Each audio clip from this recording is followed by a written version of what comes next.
The U.S.-led war in Iraq has claimed more than 400,000 lives, along with forced migration, killing 55,000 more. This, according to a survey of 2,000 randomly selected households across Iraq, study taking more than 2 years to complete, and it's been called the most rigorous one of its kind to date. For more on this, I'm joined live by one of the authors of that report, Amy Hagopian from the University of Washington School of Public Health. Thank you very much for joining us here on RT. So why this study now?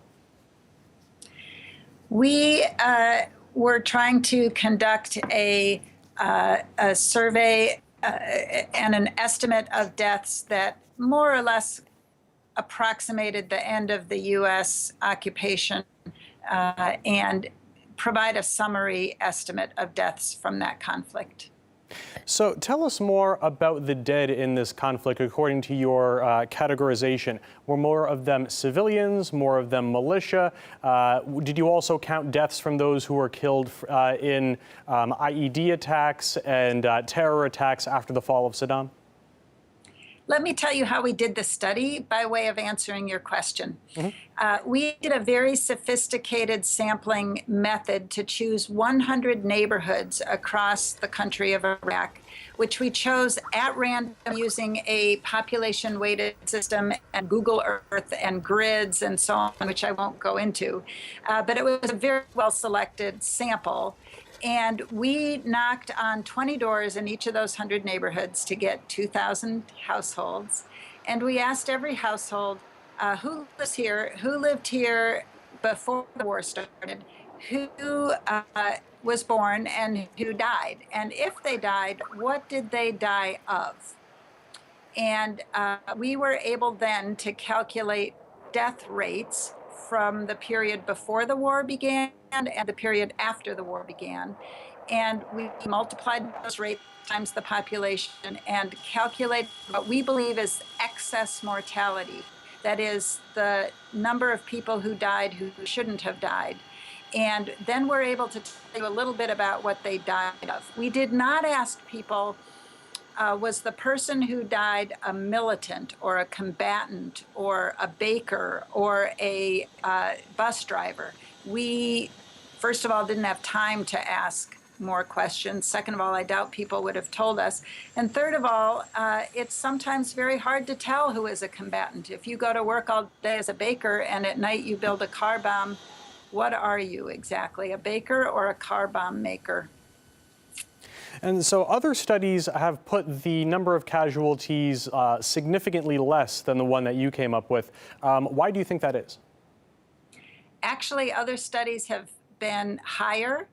There are at least 3 studies that are higher than ours, and only a couple that are lower. So then why so much deviation from the data you got? Right, because the science on doing these sorts of studies is not as sophisticated as we would like. And it's one of the points I'd like to make, that the science funding agencies in the world ought to consider war to be a very serious public health problem and ought to invest in supporting academics to do this work and refine our methods. Our researchers on this study were all volunteers because no one funds this work. Why do you think it took, let me rephrase that, how do you think your work can set a new benchmark or a new standard for judging casualties after a big, messy conflict like something that happened in Iraq? To some extent, I have a lot of confidence in the way we selected the sample and the quality of the people who went door to door and the ability they had to get answers.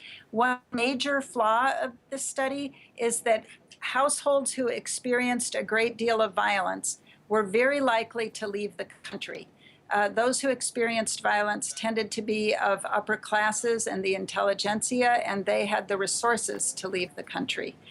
Therefore, when we knocked on doors, those people were no longer in Iraq to tell us about the deaths in their households. So we have a survivor bias. That's an epidemiological term.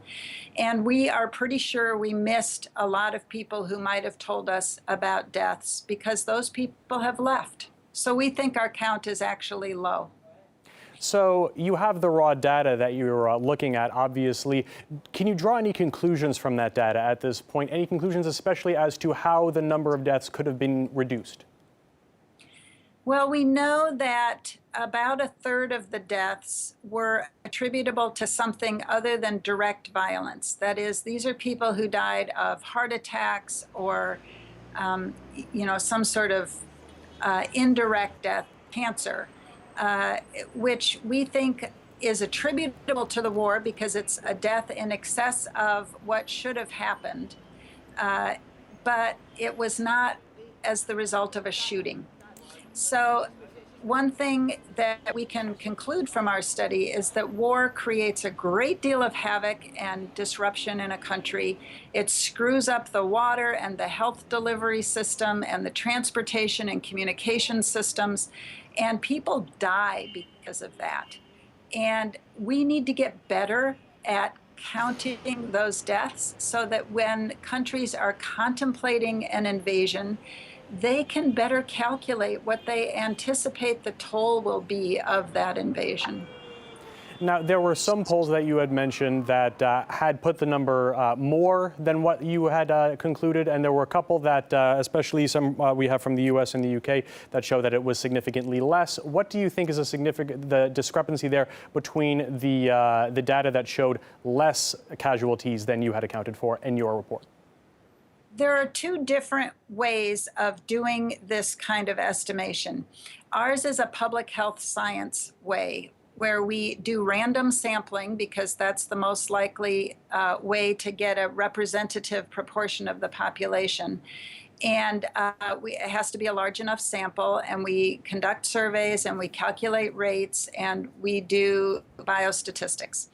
The other camp in this estimation effort does newspaper clippings. So they try to find out all the reports of deaths that have appeared in newspapers or, official reports, those sorts of things. And they collect those and they count deaths.